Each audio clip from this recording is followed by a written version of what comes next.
Hello everyone! Welcome to my channel. Ako po si Hazel at ito po ang ating monthly setup for the month of February. At sa buwan po na ito, ang ating theme ay isang butterfly. So, prepare po natin ang ating mga kagamitan tulad ng stamps, butterfly stamps po ang gagamitin ko ngayon. So, medyo wala po masyadong doodles or drawings. Mga different washi tapes, different colored pens, Crayola super tips po ang gamit ko ngayon.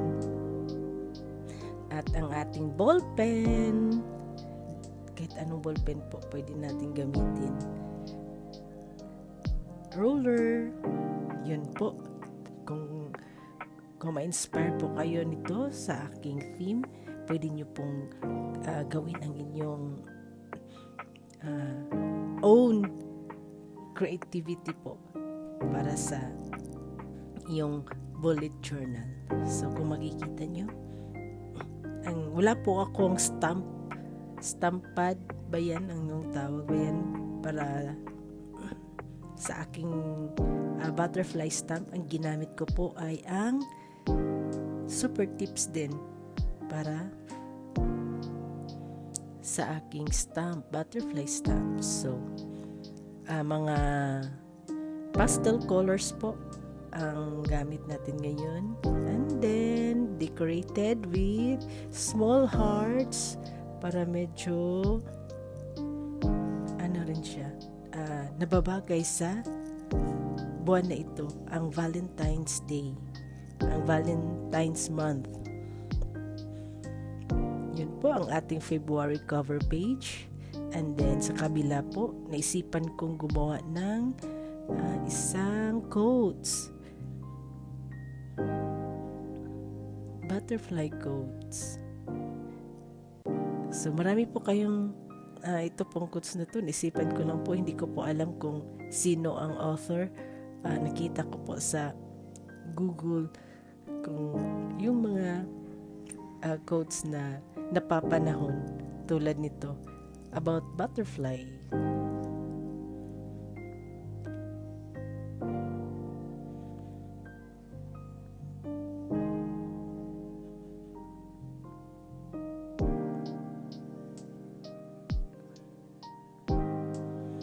And then next po ang ating calendar page. Sa ngayon po, itong calendar page, naisipan ko po na mag-color sa ginawa ko pong boxes yung calendar page natin. Tinry ko po kung anong hitsura niya pag ganyan pong gawin natin. Pero maganda po naman.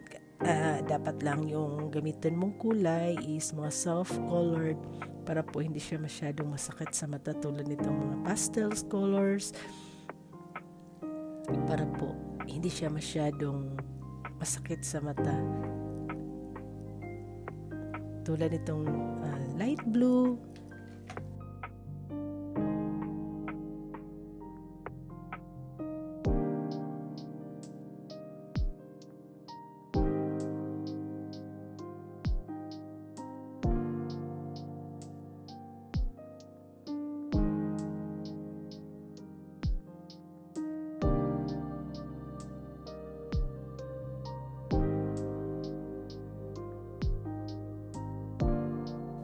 Ito pong bullet journal theme natin ngayon, pwede nyo pong gayahin at ibahin lang po yung color or maski yung color po, pwede nyo pong gayahin kung para sa inyo po. Gusto nyo po yung makadagdag po ng inspiration po sa inyo na gumawa ng bullet journal.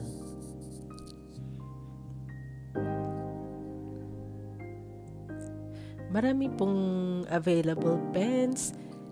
Sa susunod na video po siguro ipapakita ko yung mga saan ko po nakukuha yung mga pens ko. Pero alam ko na alam nyo na rin kung sa Shopee pa lang marami na pong available pens.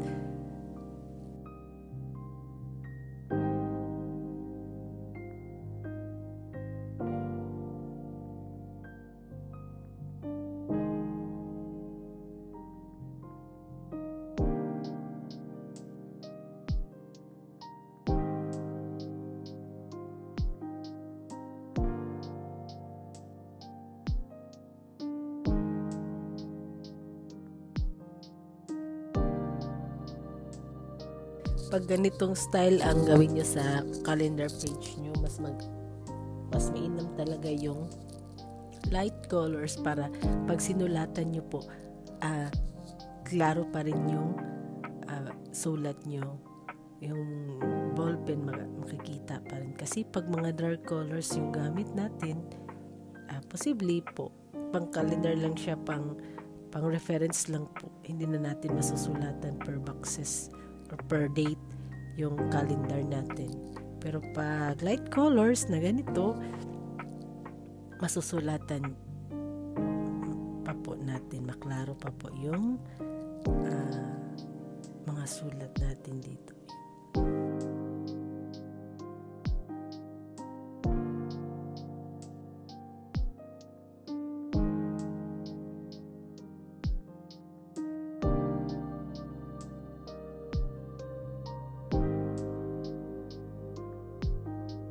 Sa ating calendar po, kung napapansin nyo, nung nakaraang buwan, yung January, may habit tracker po tayo kasama sa calendar. Ngayon po, wala na. Tinanggal ko po. Notes po yung nilagay ko para po maiba na naman ngayon. Pero, yung pag-track ko, the same pa rin. And sa ibang page ko lang na ilagay. So, ito na yung ating habit tracker. For this month, 4 na habits po ang gagawin ko.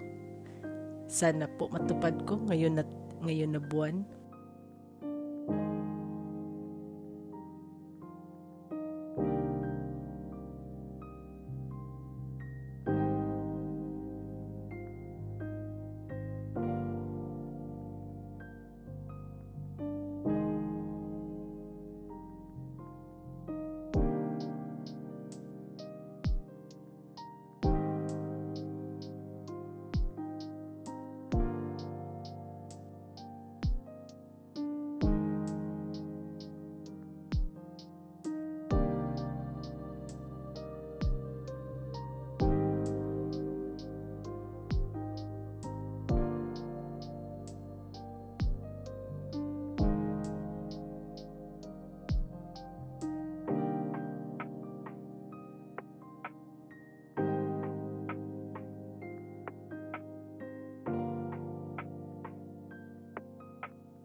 At sa ating habit tracker, hindi po siya calendar style, kundi list style po ang ginawa ko.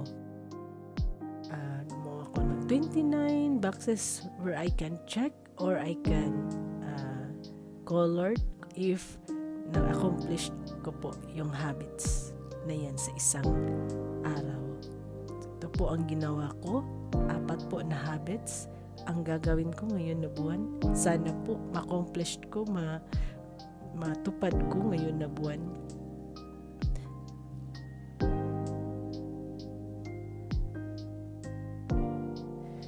Sa ganito pong page, pwede po kayo maglagay ng hanggang 8 habits po, pero hindi po list yung ganito po, list style, kundi calendar style po. Pwede po 8 habits po sa pag-calendar style.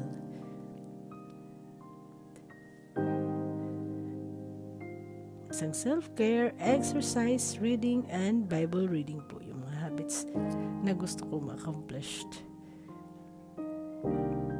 And may dinagdag po ako na budget tracker. Sa aking budget tracker ay ang income, expenses po, savings po ang gusto ko matrack ngayon na buwan.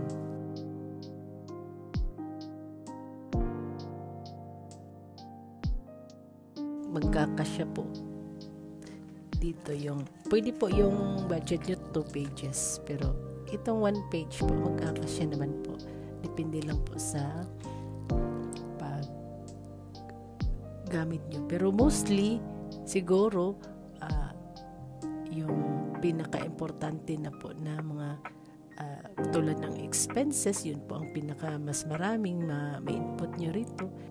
Nakagastos po kayo ng 5,000, yun na lang pilagay nyo, grocery 5,000 para po magkasya.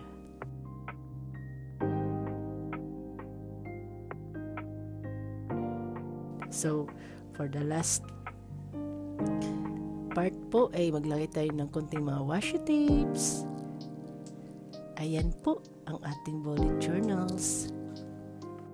Pwede nyo pong gawing inspiration ito para sa ngayon na buwan or sa susunod na mga buwan.